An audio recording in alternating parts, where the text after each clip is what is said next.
नमस्कार, आप सभी का बहुत बहुत स्वागत है आयुर्वेद पर आधारित हमारे इस बेहद खास कार्यक्रम स्वस्थ विचार में। मैं हूं आपके साथ आपका साथी विकास। दर्शकों, योग और अध्यात्म और सेहत, इन सभी का आपस में परस्पर संबंध है। यानी हम अपने शरीर को बेहतर रखने के लिए प्रकृति के माध्यम से क्या कुछ बेहतर कर सकते हैं। क्योंकि प्रकृति ने ही शरीर का निर्माण किया है, प्रकृति ने शरीर को बनाया है, और जब भी शरीर में स्वास्थ्य में कोई भी किसी भी प्रकार की गिरावट आती है, कोई विकृति उत्पन्न होती है, तो ऐसे में जब भी विकार उत्पन्न होगा तो प्राकृतिक उपचार ही सबसे सर्वोत्तम उपचार हमारे लिए माना जाता है, क्योंकि इसका कोई साइड इफेक्ट नहीं होता और ऐसे में केवल लाभ देने की बजाय, लाभ देने के अलावा और कोई इसमें परेशानी नहीं होती। तो इसीलिए सबसे पहले जो प्राथमिकता है वो आप प्राकृतिक उपचारों को ही दीजिए। यदि आप अपने दिनचर्या को व्यवस्थित रखते हैं तो यकीन माने स्वस्थ और तंदुरुस्त आप रह सकते हैं। लेकिन इसके साथ साथ बहुत कुछ आपको जानना है, समझना है और अपने दिनचर्या में, अपने जीवन में उसको उतारना है। इस कार्यक्रम के माध्यम से हमारा यही प्रयास रहता है कि आपको वही सब चीजें बताई जाए जिसकी वजह से आप अपने शरीर को स्वस्थ और तंदुरुस्त बना सकते हैं। और इन सभी विषयों में हमारा मार्गदर्शन करते हैं जाने माने आयुर्वेद के ज्ञाता, गायत्री सिद्ध पंडित श्री लक्ष्मण दास रतन भारद्वाज जी। आइए सबसे पहले गुरु जी का स्वागत करते हैं, कार्यक्रम की शुरुआत करते हैं। गुरु जी, आपका बहुत बहुत स्वागत है। नमस्कार। नमस्कार। ये कार्यक्रम दर्शकों आप सभी के लिए है और हम चाहते हैं कि आप इस कार्यक्रम का हिस्सा बने। यदि आपके साथ किसी भी तरह का रोग है, कोई शारीरिक कष्ट है, आप इस कार्यक्रम से सीधे जुड़ सकते हैं। फोन उठाएं, हमें कॉल करें या आप हमें व्हाट्सएप के जरिए भी अपना संदेश भेज सकते हैं। व्हाट्सएप मैसेज में लिखें अपना नाम, उम्र, कहां से बात कर रहे हैं और पूरा सवाल हमें लिखकर भेजें ताकि आपका सवाल लिया जा सके और आपको मार्गदर्शन भी प्राप्त हो सके। तो आगे बढ़ते हैं और शुरू करते हैं आज के मुख्य विषय पर चर्चा। गुरु जी, आज के इस अंक में हम किसी एक पर्टिकुलर रोग के बारे में बात नहीं कर रहे हैं, बल्कि हम आज बात करेंगे चेहरे को लेकर। चेहरे को लेकर अलग अलग तरीके के लोगों में एक अपने फीलिंग्स होती हैं, क्योंकि चेहरा इंप्रेशन के लिए भी होता है। खास तौर पर युवा वर्ग की बात करें तो अपने चेहरे को लेकर बहुत ज्यादा सीरियस रहते हैं। हर एक व्यक्ति चाहता है कि उनका जो मुखड़ा है वो चमकता हुआ रहे, लेकिन आजकल ऐसा देखा नहीं जाता। कुरूपता के बारे में मैं आज बात करूंगा कि कुरूपता किस तरीके से आती है, क्योंकि इसके कई कई प्रकार भी होते हैं। चेहरे पर रौनक ना होना, चेहरे पे अजीब प्रकार की झाइयां उत्पन्न हो जाना, दाने निकलाना, धब्बे हो जाना, ये सभी कुरूपता में ही आता है। कोई नहीं चाहता कि कुरूप होना, परंतु कुरूपता अगर आती है तो ये किस किस प्रकार से संभव होती है। देखिए, जब बच्चा माँ के पेट में होता है और माँ के खान पान में कोई गड़बड़ी होती है तो बच्चे के ऊपर उसका बहुत बुरा असर पड़ता है। जी। अब जो शरीर का गठीलापन, सुंदरता, ये सारी लोह तत्व से है।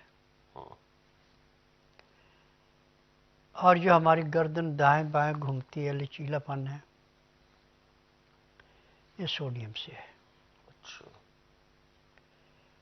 और नए नक्श जो अच्छे दिखाई पड़ते हैं वो मैग्नीशियम से है, सिलिकॉन से है। अब झाइयाँ, कुरूपता जो आती है, इसको मिटाने के लिए हमें कहीं से कुछ नहीं लाना पड़ता। जी। इन सब चीज़ों का निवारण है मूली में। मूली में सारी वस्तुएं हैं। जब माँ के पेट में बच्चा होता है वो कच्ची मूली सुबह दोपहर खा लेती है और पत्ता उसके साथ में खाती, परंतु मूली छिलनी नहीं चाहिए। धोनी है, सब पत्ते निकाल देने, नरम पत्ते रहने देने, नमक नहीं लगाना। चीरा लगा के 5-4 बूंद नींबू की डाल सकते हैं टेस्ट के लिए। और एक तो सुबह निराहार भी ले सकते हैं, एक दोपहर को धूप में बैठ के आराम से चबाइए, तो ये कोई भी कमी नहीं आएगी बच्चे में। परंतु जो खान पान अच्छा नहीं है और खान पान में जिसमें sodium, potassium, magnesium, phosphorus, silicon नहीं है, तो उससे ये सारी चीज़ें होती हैं। आज मेरे पास जो भी रोगी आता है, जब उसका नाड़ी परीक्षण के बाद उसको बताया जाता है कि ये कमियाँ हैं और इन चीज़ों का प्रयोग करना पड़ेगा, तो कई मूली का नाम सुन के बड़े बिचकते हैं। जब मैं उनको बताता हूँ कि आप खट्टे डकारों से डर रहे हैं, जो चबाने पे इसकी झार आपके नाक में, आँख में जाती है, उस पानी निकलने से डर रहे हैं, यही सबसे बड़ी दवाई है। जितना ये निकलेगा उतना ही आपका चेहरा चमकेगा। ये किसी किस्म का प्रदूषण बर्दाश्त नहीं करती मूली। आपने देखा होगा कि गाजर में कीड़ा लग जाता है, परंतु मूली में कीड़ा नहीं लगता, क्योंकि इसकी जो महक है, इससे कीड़ा कोसों दूर भागता है। और मूली वही खाने के काबिल है जो जमीन के अंदर है। जो मूली जमीन से बाहर आके निकलती है, उसमें इतना लाभ नहीं है। अब इसमें एक विशेषता और है कि मूली हर चीज को हाजम करती है। जब तक इसका पत्ता नहीं खाया जाए तो हाजम नहीं होती। तो मूली जब भी खानी है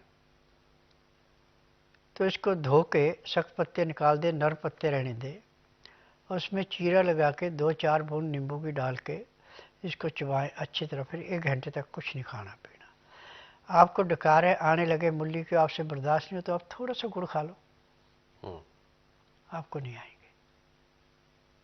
ये इसमें विशेषता है मूली में। यदि गुड़ आप नहीं खाना चाहते, बिना मसाले का गुड़, मसाले वाला नहीं खाना, तो आप जीरा भून के थोड़ा सा मुंह में रख के चूसे, वो डकारे बंद हो गए। अब मूली की जो डकारें आ रही थी वो नहीं आएंगी। परंतु खान पान पे ध्यान देना पड़ेगा। इसमें मैदे की चीज़ें, तली हुई चीज़ें, बासी खाना, बेटैमा खाना, ये बिल्कुल हरगिज न करें, नहीं तो आपको लाभ नहीं होगा। दिन का खाना 12 बजे से पहले पहले होता है, और ताज़ा गर्म गर्म खाना खाते समय 2 गिलास गर्म पानी जिसमें लहसुन, प्याज, अदरक का रस मिला रखा है, या काला सिंधनम, काली मिर्च, नींबू का रस मिला रखा है, वो उसका भी तरीका है कि आपने 2-4 ग्राही खाना खाया, फिर 2 घुट पानी पिया। पानी पीने में, खाना खाने में यदि आप 1 घंटा लगा देते हैं तो आपका खाना ऐसे पचता है जैसे रेते की ढेरी पे पानी डाल के रेता पानी चूस रहे तो बह नहीं देता। अब जब खाना आपने खा लिया तो दांतन कूड़ा करके 5 मिनट के लिए वज्रासन बैठ जाए। फिर उसके बाद 15 से 20 मिनट तक आप थोड़ा सा टहल लें। फिर 20 मिनट के लिए आप शवासन लेट जाएं, और उसके बाद 5 मिनट के लिए बाईं साइड करवट लें, 3 मिनट के लिए दाईं साइड करवट लें, फिर सब आसन लेट करके बाईं साइड को करवट लेके उठें। आपके शरीर में इतनी चुस्ती आएगी जैसे आप 8 घंटे की निद्रा पूरी करके उठे और खाना भी आपका हजम हो गया। परंतु रात्रि के खाने के बाद वज्र आसन से उठ के कम से कम आधा पौना घंटा सैर करना अति आवश्यक है। फिर इसके बाद घंटा 1.5 घंटा विश्राम करें, चाहे आप धार्मिक सीरियल देखें, धार्मिक किताबें पढ़ें, परिवार में अड़ पड़ोस में बातचीत करें, आपकी इच्छा है। उसके बाद आप ठीक 9 से 10 के अंदर सो जाएं। सुबह 4 बजे आपको एकदम पेट में गड़गड़ाहट होगी और उसी टाइम फटाफट उठना पड़ेगा। यदि आलस किया तो कपड़े भी खराब हो, इतना प्रेशर बनता है इससे। और एक ही प्रेशर में पेट साफ, बाथरूम उसके बाद आएगा। फिर हाथ पांव धो के दांतन कूड़ा करके आधा घंटा कपालभाति, 15 मिनट भस्त्रिका, 8-10 बार अग्निसार, 15-20 बार उज्जयी, 25-30 बार ब्रह्मणी, 5 मिनट कुंभ, 1 घंटा लोन ब्रोन करना अति आवश्यक है। यदि इतना कार्य आप कर लेते तो आप समझो कि आपने 20 किलोमीटर सैर कर ली। फिर उसके बाद 2-2, 4-4 मिनट, 10 मिनट सबसे पहले कपालभाति, भस्त्रिका, अग्निसार, उज्जयी, ब्रह्मणी, कुंभक, अलोन विलोन, ये आपने नियम से करने। अलोन विलोन 1 घंटे से कम नहीं करना, तब आपको लाभ होगा। फिर उसके बाद मंडूकासन, पवन मुक्तासन, गौमुखासन, शवासन, सर्वांगासन, हल आसन, शीर्षासन, बटरफ्लाई। और आपके पास टाइम बच गया तो थोड़ा सूर्य नमस्कार भी कर लें। तो मैं दावे से कह सकता हूं कि जब तक आपके शरीर के अंदर सांस, आपको कोई रोग नहीं होगा, न किसी डॉक्टर हकीम के पास जाना पड़ेगा। जो आपने नियम किया और खान पान पे ध्यान दिया, आपको जिंदगी में कभी कोई रोग होगा ही नहीं। और लहसुन, प्याज, अदरक जो कच्चा खा रहा है, उसको किसी भी किस्म के कीटाणुओं का असर नहीं होता। जो कीटाणु धोखे से चला भी गया, वो अंदर जाते समाप्त हो जाता है अपने आप। क्योंकि लहसुन, प्याज, अदरक, काला नमक, काली मिर्च और नींबू का रस, ये इनके अंदर ताकत है जो कि हर किस्म के कीटाणु को नष्ट करते हैं। आपने प्रैक्टिकल करना है तो आप गंदा पानी ले लें, उसमें कीटाणु होने चाहिए। उसमें लहसुन, प्याज, अदरक के रस की 2 बूंदें डाल के उसको ढक के रख दें। 10 मिनट के बाद देखें कि पानी भी बिल्कुल आपके आरओ से भी ज़्यादा साफ होगा। जितने कीटाणु, जितना कचरा, सब गिलास के पेंदे में बैठ जाएगा। और यही कार्य काला नमक, काली मिर्च और नींबू करता है। दोनों में से दोनों प्रैक्टिकल कर लें, इसमें तो ये कोई बात ही नहीं है। और जो भी चीज़ आपने खानी है वो अपने शरीर की लेबोरेटरी से टेस्ट कर लें। टेस्ट करने का तरीका है कि लिक्विड चीज़ है तो गिलास में लें, सूखी है तो हाथ में लें और दिल पे रख लें ऐसे। और ऐसे खड़े होकर अपना दायां हाथ सीधा कर दें और ताकत से रखें इसको। दूसरे आदमी को मेरा हाथ नीचे दबाओ, यदि उसको जोर लगाना पड़ता हाथ नीचे आता, आप खाइए, कोई नुकसान नहीं होगा। और यदि उसको जोर नहीं लगाना पड़ता, वो हाथ नीचे गिर जाता, वो चीज़ खाएंगे आपको नुकसान होगा। तो उससे आप अपनी पूरी सेफ साइड कर सकते हैं। जब लेबोरेटरी आपके शरीर के अंदर, आपको किसी के पास जाने की जरूरत है, तो आपको रोग कहाँ से आएगा? बिल्कुल, ये है असली चीज।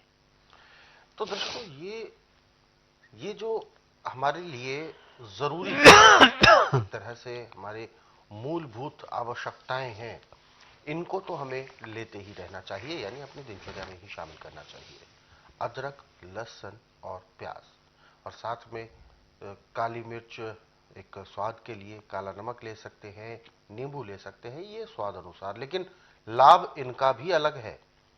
तो इसीलिए ये चीजें अगर आप अपनी दिनचर्या में ही रख लेते हैं, भोजन के दौरान आप इसका अर्क निकालें, इस त्रिवेणी को, यानी जिस अदरक, लहसुन, प्याज, ये तीनों के मिश्रण को गुरुजी के माध्यम से त्रिवेणी कहा जाता है, त्रिवेणी। तो इसका आप अर्क पानी में मिलाकर, गुनगुने पानी में भोजन के साथ उसको भी आप ग्रहण करें। आप देखेंगे कि भोजन आपने सेवन किया और भोजन सेवन करने के बाद वो बहुत अच्छे से पचा भी, और जब आप सुबह फ्रेश होते हैं तो बहुत अच्छे से आपका पेट भी साफ होगा, बिल्कुल आपको हल्कापन महसूस होगा। और यही इसका सबसे बड़ा उदाहरण है, आप स्वयं भी इसमें ट्राई कर सकते हैं। तो ऐसे बहुत सारे नुस्खे हैं, बहुत सारे उपचार हैं, जो कि आप अपने जो जीवन शैली है उसमें आप उन सभी उपचारों को शामिल कर सकते हैं अपनी अपनी सुविधा के अनुसार। तो इसीलिए यदि आप ये इस तरीके के और उपचार भी जानना चाहते हैं तो स्वस्थ विचार पुस्तकों के जरिए भी जान सकते हैं। इन पुस्तकों को रोजाना 10 से 15 मिनट भी आप पढ़ते हैं तो ये समझे कि एक वैद 24 घंटे आपके साथ आपके घर में उपलब्ध है। पुस्तकें आप घर बैठे मंगवा सकते हैं, कोरियर या डाक के माध्यम से। इसके लिए आपको हेल्पलाइन नंबर्स पर कॉल करना होगा। नंबर आपके टीवी स्क्रीन पर है। सुबह 10 बजे से लेकर शाम 5 बजे के बीच में आप कॉल करें। आगे बढ़ते हैं दर्शकों, और जो भी आप सभी दर्शक इस कार्यक्रम को देख रहे हैं, यदि आप इस कार्यक्रम से जुड़ना चाह रहे हैं, कोई भी आपके जहन में सवाल उठ रहा है, तो आप सीधे गुरुजी से बात भी कर सकते हैं इस कार्यक्रम में।